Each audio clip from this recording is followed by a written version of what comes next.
কয়েকটা লাইনের কথা মনে পড়ছে বিদ্রোহী কবি কাজী নজরুল ইসলামের কান্ডারি হুঁশিয়ার। কয়েকটা লাইনের কথা মনে পড়ছে যে আমাদের যে পরিস্থিতি এখন হয়েছে, 2017 সালের পর 2022-এ টেট নেয়, তখন সাংবাদিক বৈঠক করে 23শে ডিসেম্বর মাসে মানে ফেব্রুয়ারি মাসে সাংবাদিক বৈঠক করে বলা হয় যে কেউ বসে থাকবে না, বছরে দুবার নিয়োগ হবে, খুব দ্রুত শূন্যপদ চেয়ে পাঠাবেন, পর্ষদ সভাপতি বলেছিলেন। তো আমরা যারা এই শিক্ষক হওয়ার স্বপ্ন বা প্রাথমিক শিক্ষক হব এই অপেক্ষায় যারা বসে আছি, তাদের কাছে সময়গুলো কেমন যাচ্ছে আমরা নিজেরাই এটা ফিল করি। এটা তো বোঝা উচিত, একটা নির্বাচিত সরকারকে অবশ্যই বোঝা উচিত যে 1.5 বছর ধরে আমরা বসে আছি টেট কোয়ালিফাই করে।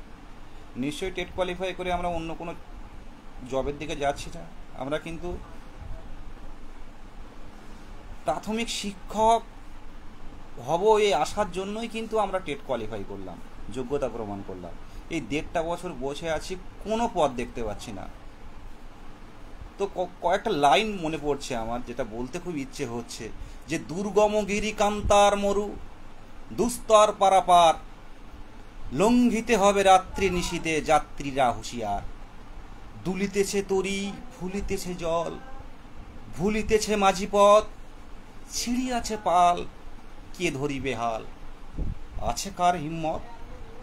কে আছো জোয়ান, হও আগুয়ান, হাঁকিছে ভবিষ্যৎ। এ তুফান ভারী, দিতে হবে পারি, নিতে হবে তরিপার।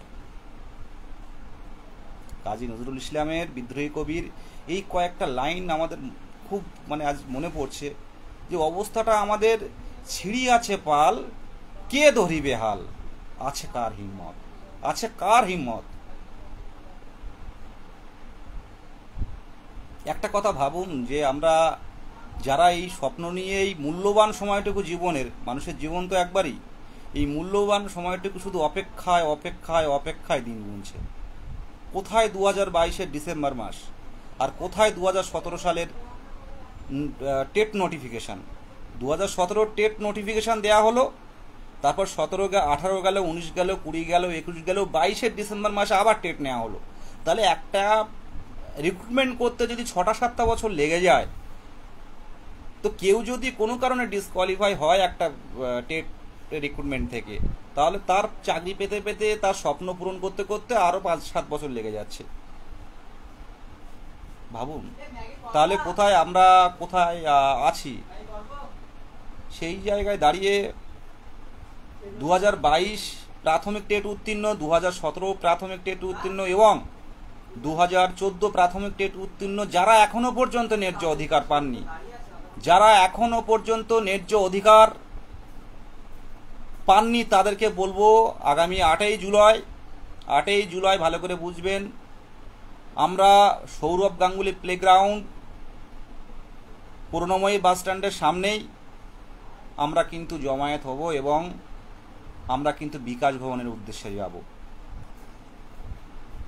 আমাদের ন্যায্য অধিকারের দাবিতে যাব। আমরা যোগ্যতা প্রমাণ করেছি, টেট কোয়ালিফাই করেছি। যেখানে বিহার পাশের রাজ্য, গরিব রাজ্য, যেখানে নিয়োগ দিচ্ছে, সেখানে তো বাংলাও পারা উচিত। কারণ বাংলা তো জানি আমরা, বাংলা পথ দেখায়, যেটা পরবর্তীকালে ভারতবর্ষ পথ দেখায়, সেটা অন্যান্য রাজ্য পথ দেখায়। যেটা বিহারে যেতে হচ্ছে বারে বারে, আমাদের হাজার হাজার চাকরি প্রার্থীদের বিহারে পরীক্ষা দিতে হচ্ছে। আমরাই বাংলার যুব, আমরাই বাংলার তরুণ। আর শুধু এই কথাটা বোঝানোর জন্য কখনো এপিসি ভবন বারে বারে, কখনো বিকাশ ভবন অভিযান, কখনো নবান্ন অভিযান, কখনো মুখ্যমন্ত্রীর বাড়িতে কালীঘাটে চিফ সেক্রেটারিকে দিয়ে আমাদের ডেপুটেশন দেয়া। এছাড়াও নির্বাচনের আগে আমরা বিভিন্ন যে জেলায় জেলায় মুখ্যমন্ত্রী গেছে, সেখানেও ডেপুটেশন হাতেই দিয়েছি। শিক্ষামন্ত্রীর সাথে পার্সোনালি দেখা করেছি, শিক্ষামন্ত্রীর সঙ্গে বেশ কয়েকবার দেখা হয়েছে, কথা হয়েছে। তো একটা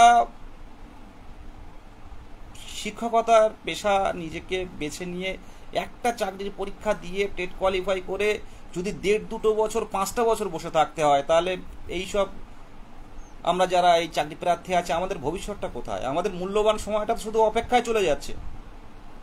আর আইনি জটিলতার ব্যাপারটা বলছি, হ্যাঁ আইনি জটিলতা তৈরি করছে এক শ্রেণীর যারা আছে, আইনি জটিলতা সৃষ্টি হচ্ছে, সেটা দেখতে পাচ্ছি আমরা। কিন্তু 2022 প্রাথমিক টেট উত্তীর্ণ বা নতুন নোটিফিকেশন আনার ক্ষেত্রে আইনি জটিলতা কিন্তু নেই, কোনো আইনি জটিলতা নেই। তাহলে এটা কি অবহেলা করা হচ্ছে? আর আমরা তো অ্যাকচুয়ালি সরকারের পাশে ছিলাম বলেই তো সরকারের এত জয় জয়কার, এটা তো বুঝতে হবে। ভোটের আগেও বলেছি, আমরা নির্বাচনের আগেও বলেছি যে আমরা টেট উত্তীর্ণটা সরকারের পাশে আছি, তারপরে এই জয় জয়কার হলো। কিন্তু বঞ্চিত যুবক, বঞ্চিত যুব যারা আছে তাদেরকে তো নিয়োগটা দিতে হবে, নিয়োগটা তো দেওয়া প্রয়োজন। আপনাদেরকে আমরা দেখছি, আমাদেরকে আপনারা তো দেখবেন। দেখুন, এটা ন্যায্য দাবি, এটাই দাবিটা তো ভুল নয়। আমরা টেট কোয়ালিফাই করেছি, 5 বছর পর টেট নেওয়া হলো, টেট উত্তীর্ণ হলো। তারা কি ইন্টারভিউয়ের জন্য একবার যোগ্যতা প্রমাণের সুযোগটুকু কি পেতে পারে না? মনে আছে সেই ফেব্রুয়ারি মাসের 11 তারিখ 2023 সাল, পর্ষদ সভাপতি খুব জাঁকজমকভাবে, আড়ম্বরপূর্ণভাবে সাংবাদিক বৈঠক করলেন আনন্দের সহিত, যে 2022-এর মতো টেট এই প্রথম এনসিটির রুলস মেনে হলো। আমি বছরে 2বার রিক্রুটমেন্ট করব, বছরে 2বার নিয়োগ দেব, আমি বছরে 2বার নিয়োগ দেবো। টেট পাস কেউ বসে থাকবে না, টেট কোয়ালিফাইড কেউ বসে থাকবে না। আমি ইতিমধ্যে শিক্ষামন্ত্রীর কাছে শূন্যপদ চাইছি, সে কথাটা এখনো কানে বাজে। আজকে 2023 পেরিয়ে গেল, 24-এ শেষ হয়ে জুন মাস শেষ হতে গেল, জুলাই মাস আসতে চলেছে। সমস্যাটা কোথায়?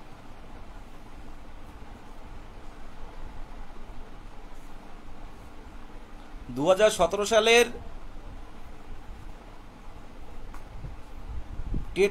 টেট নোটিফিকেশন, তারা 2022-এর ইন্টারভিউ নোটিফিকেশনে নিয়োগ নোটিফিকেশনে আছে।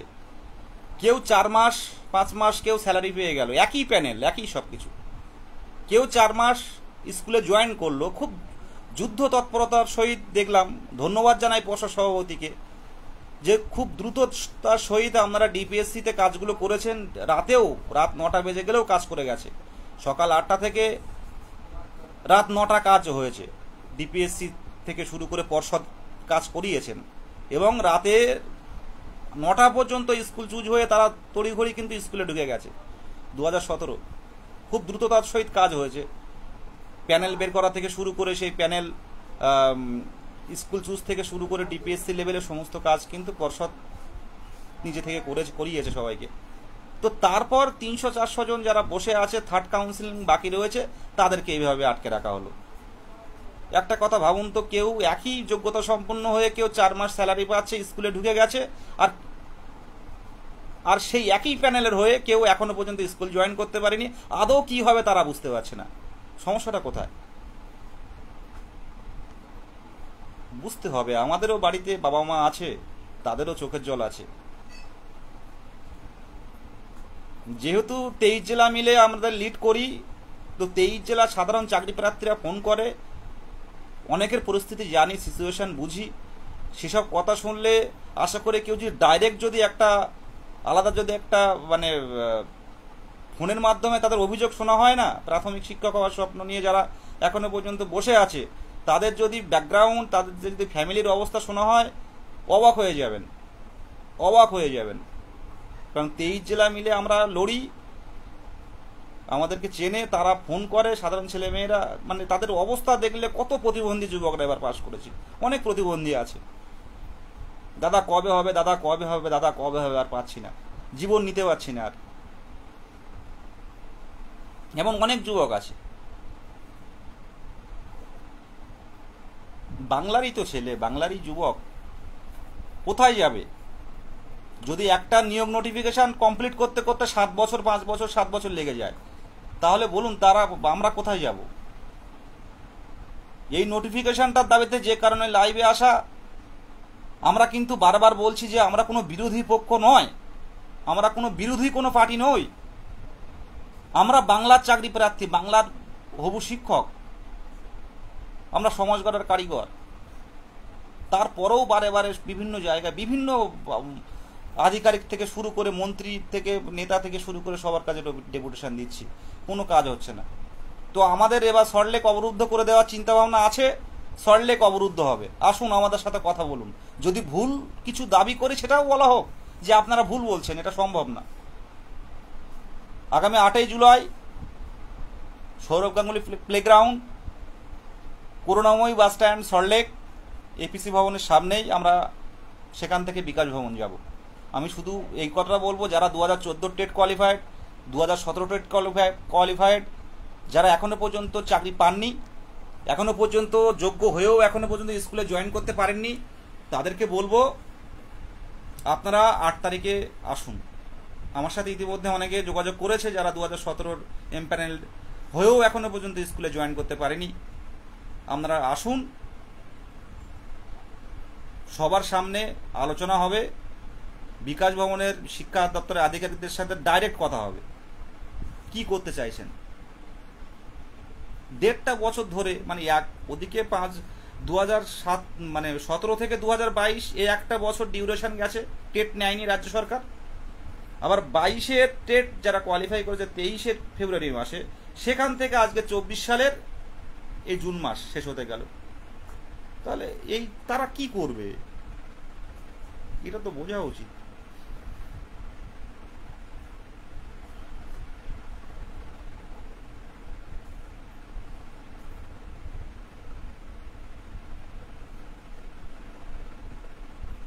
আর যে কথাটা না বললে নয়, শুনুন, আমরা 2022 প্রাথমিক টেট উত্তীর্ণদের পক্ষ থেকে আমরা ম্যাট 1594 যেটা 6টা নম্বর করে দিয়ে আবার করে 2014 সালে 6টা নম্বর ভুল ছিল, অনেকে যারা জানেন একটু বলে দিই।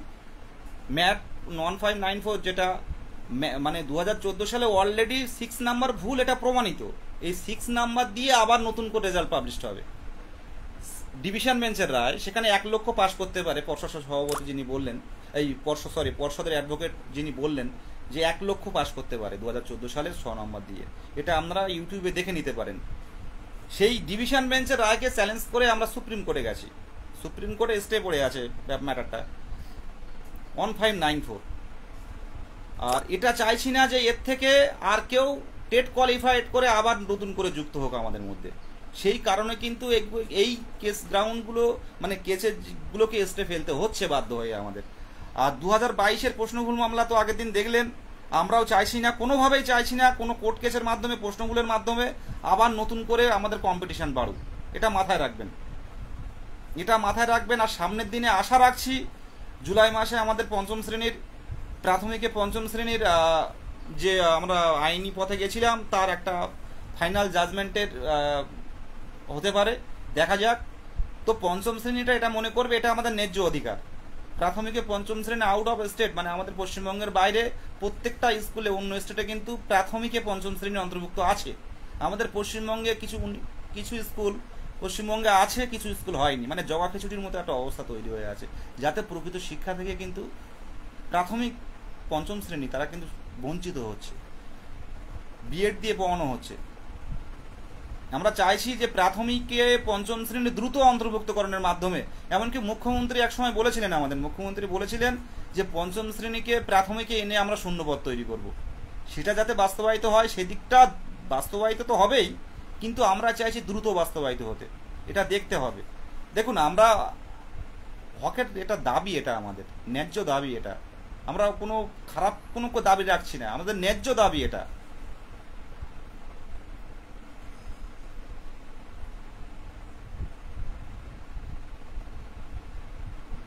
নির্বাচনের আগে বারে বারে নির্বাচনের আগে বিভিন্ন আধিকারিক থেকে, পুলিশের আধিকারিক থেকে শুরু করে আমাদের বারে বারে বলা হয়েছিল নির্বাচনের সময় তোমরা আন্দোলনে নেমো না। আমরা কিন্তু আন্দোলনে নামিনি। সবাই বিভিন্ন পর্ষদ থেকে শুরু করে সবাই চাইছিল যে আন্দোলন ভোটের আগে যাতে আন্দোলন না হয়। আমরা কিন্তু আন্দোলনের পথে যেতে চাই না। বারবার একটা কথা বলতে চাই, আন্দোলনটা কিন্তু আনন্দের সহিত আসে না। একটা মা তার বাচ্চাকে ফেলে আপনার উত্তরবঙ্গ মানে কোচবিহার থেকে আসে, তা কেউ কি এটা আনন্দের সহিত কি আসে? মানে রাজপথে নেওয়া মানে এটা একটা আনন্দ? রাজপথে তো আনন্দ করতে কেউ আসে না। আমাদের অন্তত পক্ষে বলেছি যে অন্তত ফর্ম ফিল আপটা করিয়ে রাখা হোক আমাদের, তারপর পঞ্চম শ্রেণীর কাজটা কমপ্লিট হলে একটা শূন্যপদ তৈরি হবে, তখন আমাদের শূন্যপদটা দেওয়া হোক। সেখানেও পর্ষদ কিন্তু কোনো ক্লারিফিকেশন করছেন না, কোনো পরিষ্কারভাবে কিছু জানাচ্ছে না, যেটুকু বলছেন হালকা, কোনোভাবে পরিষ্কারভাবে কিছু জানানো হচ্ছে না। আর এই পরিষ্কারভাবে যাতে জানতে চায় সেটা বিকাশ ভবনের দিকে দেখানো হচ্ছে, তাই আমরা বিকাশ ভবন অভিযানের ডাক দিয়েছি। আমরা যারা টেট কোয়ালিফাই, সত্যি যারা টেট কোয়ালিফাই করে বঞ্চিত ভাবছেন, তাদেরকে বলবো 8 তারিখে পথে আসুন, 8 তারিখে পথে আসুন। আর কিছু কথা আমি বলতে চাই যে কিছু কিছু গ্রুপ আছে যারা প্রশ্নগুলোর সাথে যুক্ত আছে, প্রশ্নগুলো থেকে পাশ করার চিন্তাভাবনা আছে, কি 14/2022, তো তারা কিন্তু আমাদের নামে অ্যালিগেশন বা আমরা যাতে পরবর্তীকালে আন্দোলন না করতে পারে, আমাদের নোটিফিকেশন আটকে দেওয়া হবে, বিভিন্ন কিছু দেখি। আমার যেহেতু স্ক্রিনশট আসে, কিন্তু আমরা আত্মসমালোচনাতে বিশ্বাসী, পর সমালোচনা করি না। যা হবে আইনি লড়াই হবে, যা হবে আইনি লড়াই হবে। 8 তারিখে দেখা হচ্ছে, 8 তারিখে যাচ্ছি আমরা। পুলিশ আটকাক আমাদের সাথে ডাইরেক্ট কথা হবে, সামনে কথা হবে, চোখে চোখ রেখে কথা হবে। হবু শিক্ষক বলেই কিন্তু বেশি কিছু বলতে পারি না। আজকে কেউ 17 প্যানেলটা চাকরি করছে, কেউ 4-5 মাস হয়ে গেল, একই যোগ্যতা সম্পন্ন হয়ে, বেশি বাকি নেই, 300-350 মতো বাকি আছে মনে হচ্ছে। তারা বসে রয়ে, তারা বারে বারে পর্ষদ সভাপতির কাছে যাচ্ছে, বারে বারে পর্ষদে যাচ্ছে। এ কোন দেশের বিচার? আর সমস্যা, আমি বারে বারে আমরা বলছি সমস্যাটা কোথায় সেটাও আলোচনা করুন, কিন্তু কোনো কিছুই আলোচনা চুপচাপ। সেই দাবিতে বলবো 2014 টেট কোয়ালিফাইড, 2017 টেট কোয়ালিফাইড যারা এখনো পর্যন্ত আমাদের স্কুলে জয়েন করতে পারেননি, যারা ন্যায্য অধিকার ফিরে পাননি, 8 তারিখে আসুন, দেখা হচ্ছে। এটুকুই বলে শেষ করলাম। সত্যের পথে লড়ছি, সত্যমেব জয়তে, সত্যের জয় একদিন হবেই হবে। 8 তারিখে দেখা হচ্ছে।